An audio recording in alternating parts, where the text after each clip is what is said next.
خداوند یسوع مسیح کے عظیم، پاک اور محیب نام میں آپ تمام عزیز بہنوں اور بھائیوں کو سلام۔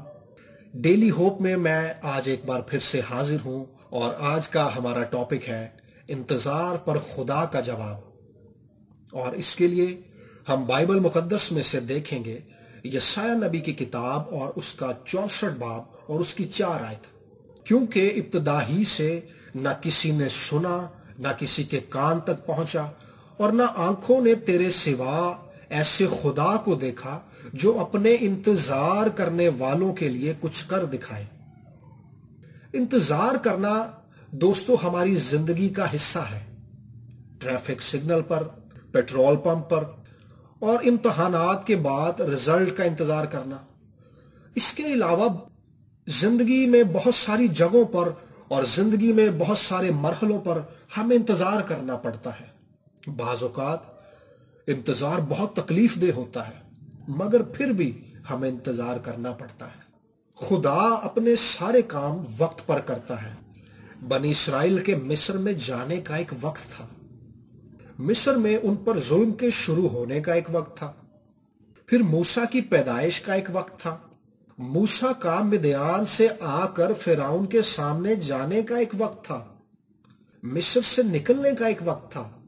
بحر کلزم کے 2 حصے ہو جانے کا ایک وقت تھا، اور بیابان میں آگ اور بادل کے ستون کے ٹھہرنے اور چلنے کا ایک وقت تھا۔ یہ وقت خدا کے ٹھہرائے ہوئے تھے۔ ساری قوم کو اس وقت تک انتظار کرنا تھا۔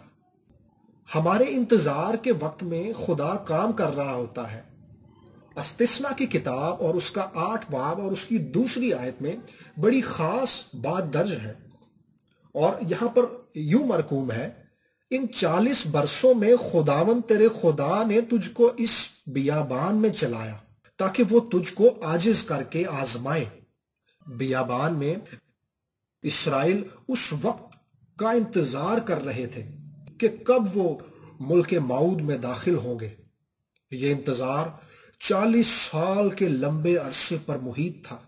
اس 40 سالہ انتظار میں خدا انہیں عاجز بنانے پر کام کر رہا تھا۔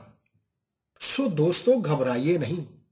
وہ انتظار کے اس عرصے میں آپ کی زندگی پر کام کر رہا ہے۔ اپنی زندگی میں خدا کے کام کو قبول کریں اور اس کے وقت کا انتظار کریں۔ خداوند آپ کو بڑی برکت دے۔